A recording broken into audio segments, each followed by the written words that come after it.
guys, Youngblood Fantasy 91 here with another commentary for you wonderful people. Well, I'm finally doing it. After finding out from Guptill that I, for some godforsaken reason, was worth responding to, I felt it would only be fitting to respond to the completely misguided retorts he had to my arguments, considering they had a warped perception about the nature of real life as we know it. Now, instead of doing a commentary on Guptill, what I will do instead is respond to each of his arguments by inserting cutaway scenes so that I can interject and try to counter his points, all the while deriding his abilities to try to appear more intelligent than he actually is. Oh, wait. And by the way, fat bottom logos make the rockin' world go round. I'll listen in and I'll see what I have to say about this. I feel the fire here is a direct metaphor for what I'm about to do in this commentary. Burn his arguments to the ground by using actual logic. By the way, I really enjoy the smirk on this guy's face too. It's as if he's under the delusion that everything he says is automatically right, and if you disagree with him, you will feel the full brunt of his fury. Incarnations of it include being blocked, removing video comments, and removing channel comments. Ain't that intimidating? What do you know? I have encountered someone who is actually worth my time. Youngblood Fantasy 91. I don't know whether to be honored by this or not. On one hand, you seem to like me for some inexplicable reason. On the other hand, the only reason why you thought I was worth your time was because of your prominent egotism. I mean, you literally cherry-picked me out of plenty of other people who I feel should also be worth your time. But given that your common sense on here is almost non-existent, I'm not surprised you let plenty of legitimate criticism fly over your head like this. Recently, he constructed a commentary on Rantarek Shorts number 4, The Unimportance of Change. It was detailed, he was soft-spoken, and he had some interesting points to bring up. Well, thanks for the kind words, Guptill. You know, maybe you're not such a bad person after all. I mean, let's face it, I could look over the whole you not taking criticism and you having obsessions with female anthropomorphic characters bit, if you did not say what's coming afterward. Now, many of them I disagree with, and that is why I was determined to make this response to him. The operative word here, determined, as in you were very, very, very desperate to save face and try to refute me, even if you wanted to in the worst possible way. Well, I'm here to say this. Your refutations are pretty mediocre, therefore hinting at how chagrined and upset you were when you realize that your reasoning has been stymied for the billionth time. Now, instead of doing a commentary on a commentary, what I'll do instead is list the most important arguments and give my thoughts about them. Without any further ado, let's dive in. Yes, let's dive into your video where you take my statements and insert cutaway scenes so that you can interject with your points and try to counter my arguments. Oh, wait. And I'm going to skip my parts and go directly to Guptill because the original commentary I did on him is still up, and I think you guys are smart enough to go back and review what I said. To avoid confusion, I'll add subtitles to illustrate what Guptill is responding to in each instance. Okay, people, here's what you need to have hammered into your brains. If you describe someone as pretty and sometimes hot, it does mean attractive, but not in a mounting sexual way. This argument has been minced to death by other commentators, so all I have to say is this. The dictionary, Guptill, is your best friend. People, let me tell you about my best friend. She's a warm-hearted... Actually, so is the thesaurus, because apparently it has an entry for the sexually excited definition of hot. Incontrovertible evidence there, Guptill. Sorry, Jamin, but your argument falls flat on its face. He said and to face. add to that, by your own logic, it seems to me that if anybody describes anything as hot, including a stylish backpack or a pen, people are going to cast horrified looks on them and think, "Dear God, he wants to do that backpack! Somebody call security!" Wow, Guptill, the histrionics in your statement were astounding. And that is a poor interpretation about how people think. Most people are familiar with the word hot and use it in the proper context, such as when they say that backpack is hot, it means it's in vogue. The thesaurus strikes again. So it seems to me, Guptill, that you are not familiar with the word hot or its connotations, and that to me is pretty pathetic. Besides, as long as the anthropomorphic character looks humanoid and is fictional, why does it matter?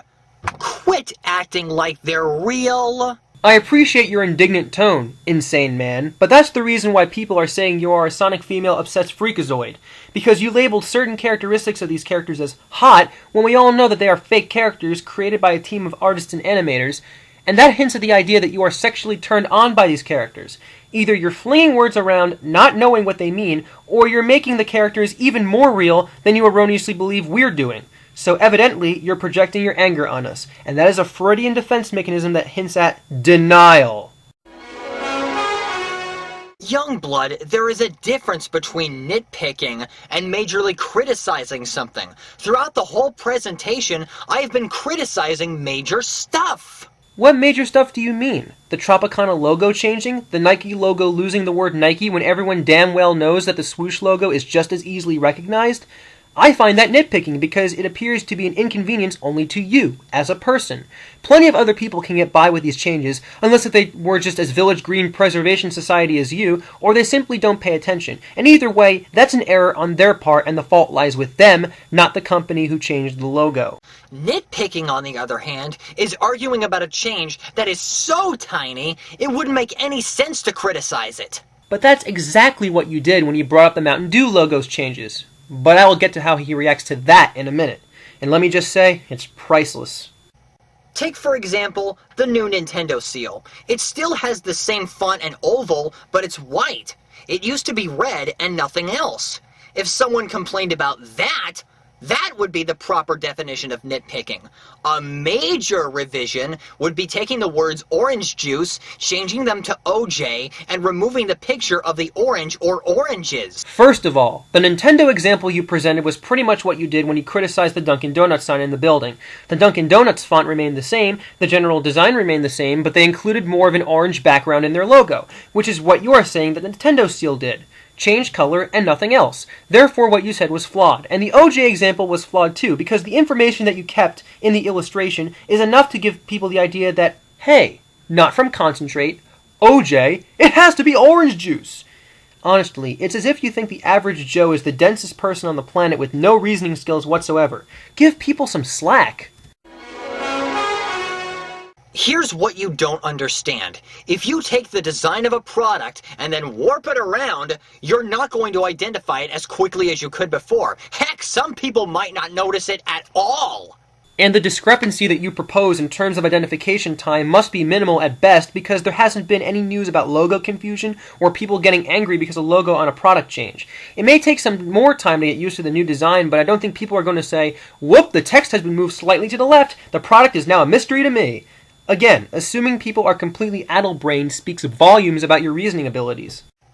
If you took a closer look at the difference between the old and new Tropicana cartons, the name of the brand is right where it needs to be on the old one, but on the second one, the words 100% orange stands out way more than the name of the brand turned sideways. Yes, the 100% orange is emphasized, but the Tropicana name is still there. Sure, it's turned 90 degrees. Sure, it's a bit different, but that doesn't make the product alien to anybody. It just means the product design was altered. Honestly, if you can't see that the label is there, then you are either blind, which is something you cannot help, or you're the most unobservant person on the face of the earth, which seeps into Uncanny Valley and renders your argument inconceivable, Guptill. Thankfully, however, the designers realized the problem and transfigured it back to what it should look like. In the product world, you are going to need to judge it by the cover anyway. First of all, why do you think Tropicana should look like the way you presented it here? Because you are a self-centered tool? That's the only way to describe why you labeled the design as such, because it conformed to your preferences. And let me check, there are almost 7 billion other people in this world who lead completely independent lives from you, and by association have different levels of reasoning. And of course, some of them are going to judge the product, but not to the point where it will be a black and white situation where if the logo is slightly changed, they will reject the product because the label is scrunched to one side. That's entirely superficial, and again, that idea also lives in Uncanny Valley with your belief that everyone is a dunderhead. This is the only argument that I agree with. The reason I compared those two pictures together is because I thought that MTN would perplex some persons. Little did I know, I was being a bit of an idiot. It takes a strong man to admit your mistakes, but you completely contradicted the premise in the video. You said in the beginning, I am going to contradict all of his arguments. I am determined to do this. Now suddenly you feel one of my arguments is valid. Where's the determination, Guptill? Did it vanish alongside your rationales for lambasting slight logo changes on the grounds of doing this to satisfy your self-serving bias on the issue? True, Nike is widely recognized by millions of individuals, yet when you don't have the name on the trademark, sooner or later, someone might ask what the name of it is. And like I said in my original commentary, there is something called the internet where you can look up the swoosh logo and get an answer in, this time, 0.14 seconds. And Wikipedia even attests to it being the most recognizable logo brands in the world. So there is a very slim chance that people are going to question what swoosh means, since again, it all falls back on commercialism and its influence on the human psyche. And quite frankly, I think the populace hate asking that type of question. Also, a couple of other corporations have a design similar to the Nike swoosh, such as Brooks, which looks like a blue deformed 7 rather than a swoosh, and which only has one tapered end while the swoosh logo has two. Saucony, which looks like a collapsed S with bullet holes, and the top seems to be pushed down, thus not making it a swoosh-shaped or check-shaped. And Mizuno, which looks like the swoosh logo if the tapered edges were shaved off, and then the whole design was placed on a pedestal that seemed to have merged with the shaved swoosh. In all three instances, I have observed recognizable qualitative differences between the Nike logo and the three examples presented here, and I'm sure other people can do the same. But since you underestimate human intelligence, Guptill, apparently that's not possible, is it? In other words, Youngblood, your argument is kind of irrelevant. Well, so is yours, but you don't see me gloating about it. If you look at some of the other running shoes insignias, they're all conveniently labeled with the name of the product right there. Nike doesn't retain that trait, which it should have. First of all, Nike is one of the most well-known brands in the world. The other logos are recognizable but not as universal as Nike, and besides, the logos that each brand has here, such as New Balance, can actually be used independent of the logo because what else does NB stand for? Nastily bad? Oh wait, that's you. But let's drop the levity for a second. Do you honestly think that Nike is supposed to have a design that conforms to your self-serving bias? Nike is not going to consult you on logo changes, Guptill, and neither will New Balance or Basics when they decide to change their logos. So again, your egotism destroys your argument. I really hope you understand this.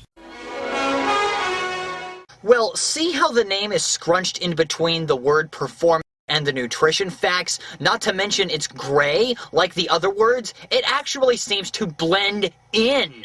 First of all, it's not like the word Gatorade is the same shade of gray as the rest of the background, so you are exaggerating. I can clearly see the word Gatorade here, and let's not forget, the Gatorade logo has the classic Thunderbolt, ever since the product's inception. And what other energy drink can you think of that starts with the letter G that has been around for a while? For that matter, what other sports drinks can you think of that starts with the letter G? Riddle me that, Guptill. Believe it or not, my stepdad had trouble finding Gatorade drinks. I'm dead serious. Either your stepdad is not that observant and cannot locate the product label, or he found it after some time. Eventually he found the product, right? So what does that prove? That means that he had to have found the logo eventually and realized that it was Gatorade. And I'm sure that since you have a tendency to exaggerate everything, it was only a couple of seconds for him to figure out it was Gatorade. Look, the way you use hyperbole in almost every sentence you spurt out makes me disinclined to take your examples at face value. So either way, what you said was immaterial to the discussion. Well, it very well seems that way now. So you feel that corporations are pandering to those who wish for things to never change? Because that is what I said there. If that were the case, Gatorade and Nike would be on their knees to hear what magical wisdom you have on their logo designs, and they would be forever in your debt. I feel that there was a lack of understanding there, Guptill, but since your video is riddled with this, I am not surprised. Probably, but you should keep in mind that Smith wasn't a few centuries ahead of his time. The drawback with his Wealth of Nations inquiry is that it doesn't take into account scheming unnecessarily. Therefore, much industry is ignoring his principles. Okay, that argument would be valid if you talked about corporations and the actions of the major players of the corporation. However, we're not talking about the ethics of corporate action, we're talking about logos. So switching the scope of the discussion, Guptill, is an indirect cop-out on your part. Preceding ads didn't have a theme almost identical to What's G, Youngblood. The ads usually involved running, throwing balls, striking pucks, and so on. Well, hey, it's not my problem that the commercial features athletes that endorse the beverage. That might as well be considered a sports beverage. That is a sports beverage starting with the letter G. That has been around for a long time. Hey, look at me, I'm using my common sense and attention to detail to figure this out. The themes may be slightly different, but I said that they were similar, not identical, in the sense that they did use athletes. Besides, the commercial did not last that long anyway, so either way, if it did confuse some people, the problem was resolved. It also exhibited the beverage usually by way of somebody washing it down and developing colorful sweat. What's G, on the other hand, just features a long row of stationary athletes and a stylish letter G at the end. If the promoter does not display the object that describes the product, confusion is going to occur even if you don't expect it to. If you employed common sense, much like how I did, you would be able to figure it out easily. There are athletes, there is a G, there is a Thunderbolt. What more do you want? An ad saying, "This is Gatorade, now buy it." I don't know about you, but I'm sure people would not be stupid enough to think of that as a legitimate ad for the product. Besides, this is not the first time that certain ads were being indirect with the presentation of their product. You're probably confusing Gatorade's former brand of advertising with false advertising, when we all know full well that it cannot be the case, given that I use my common sense. Unfortunately, you seem to lack it. And that's the end of part 1. Tune in for part 2 of Guptill's video, which will come out very soon. This is Youngblood Fantasy 91, and ladies and gentlemen, I'll see you all in the brighter later. God save strawberry jam and all the different